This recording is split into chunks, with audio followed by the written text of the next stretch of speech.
Once upon a time, in a distant valley, covered in mist and endless cornfields, there lived a young man named Cale. Cale never knew the faces of his parents. They had passed away in a devastating epidemic when he was still a newborn child. His only relative and his entire world was his grandfather Silas. They lived in a small, humble house built of clay and straw, yet inside it was always filled with the warmth of love. Their possessions amounted to little more than a few hens and a small garden plot, but Cale never felt poor. Always by their side was Milo, a hunting dog with sharp eyes and unwavering loyalty. Milo was not merely a pet. He was their guardian, Cale's companion on trips to the market, and a quiet comfort during the long nights. Every evening, under the faint glow of an oil lamp, the grandfather and grandson would pray together. Silas would hold Cale's rough hands and gently say, "Cale, the life of a poor man may be filled with hardship, but if you work diligently and place your full trust in God, He will surely open a path for you." Cale carved those words deep into his heart. He dreamed that one day he would own a fertile piece of land to help those in need, and he vowed never to forget his gratitude for the blessings from above. 10 years had passed since the days when Cale was just a lively boy running behind his grandfather's steady shadow. The Green Valley had witnessed his growth. From a thin orphan child, he had become a strong young man with sun-tanned skin and hands roughened by wind and labor. They still lived in the same small clay and straw house, still tended their cornfield and modest flock of hens. Though life remained humble, they were content and at peace. During those 10 years, the bond between grandfather and grandson deepened with every passing season.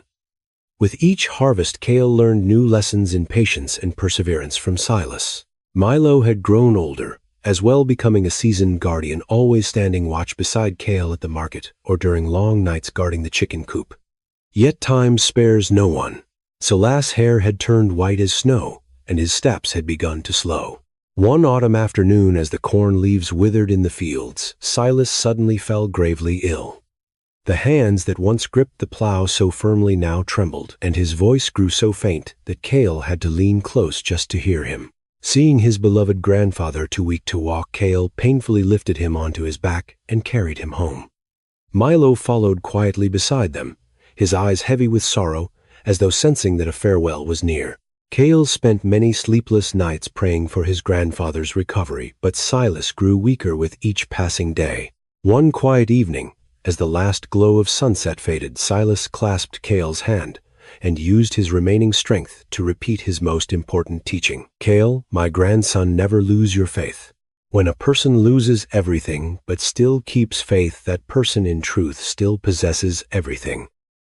After Silas breathed his last, Cale buried him beneath the great old tree near their home, the place where they had so often rested together after long, tiring days of work. Milo lay pressed against the grave, his soft whimpers fading into the heavy silence of grief. Before Cale's sorrow had time to settle, tragedy struck once more. A fierce fire broke out in the night, and the raging flames consumed their small farm, burning to ashes everything Cale and his grandfather had built with years of devotion.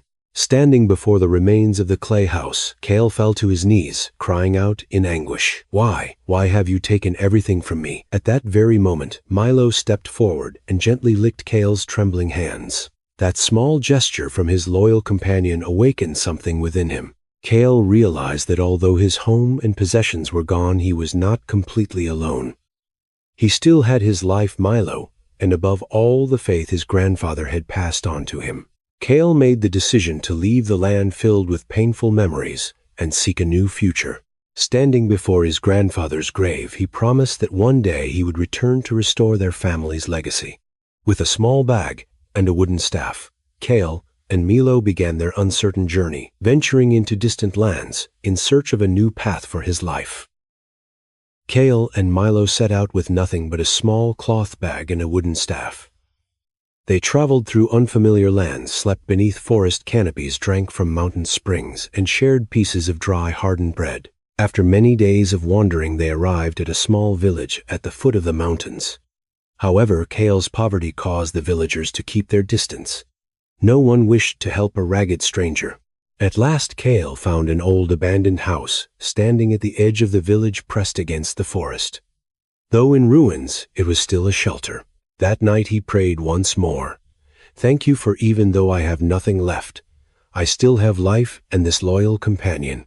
The next morning fortune began to smile upon him when Cale met Lucas, a kind-hearted farm owner.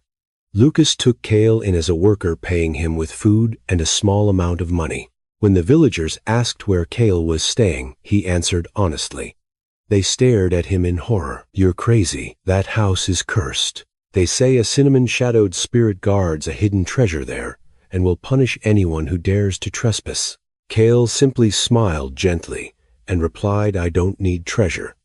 I only need peace. The first nights in the abandoned house were truly frightening. The wind howled through the cracks in the clay walls, and Milo constantly growled toward the dark corners of the room. One night, a slender shadow appeared flickering in and out of the darkness. The villagers had not been wrong. There truly was a ghost here. But instead of fleeing, Cale lit a small candle and stepped closer. In the dim light, he was astonished to realize that it was not a spirit at all, but a young girl named Alara. She was thin, with fear clearly visible in her eyes. It turned out that Alara was also an orphan, lost and driven away by the local people who believed she brought misfortune. She had taken refuge here, covering herself with old pieces of cloth to avoid being seen, unintentionally leading others to believe she was a ghost. Cale did not chase Alara away. He remembered Silas' teachings about compassion. He shared the warm soup Lucas had just given him and told her she could stay.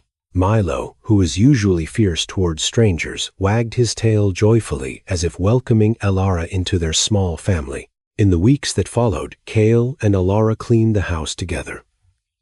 They worked side by side, prayed together, and shared stories of their turbulent lives. Amid poverty and hardship, a pure love began to blossom, warming a house that had long been thought cold and terrifying. One night, a terrible storm unlike any the village had ever seen swept through the area.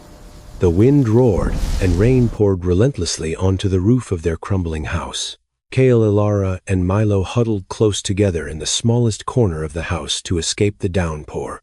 Violent streams of rainwater rushed down from the roof, pounding against a section of the clay wall that had long been weakened by time. Suddenly, a large portion of the wall collapsed under the erosion. Cale hurried over to make sure no one was hurt.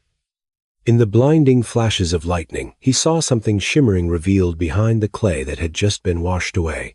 When the storm finally subsided, the early morning sunlight shone into the ruined house.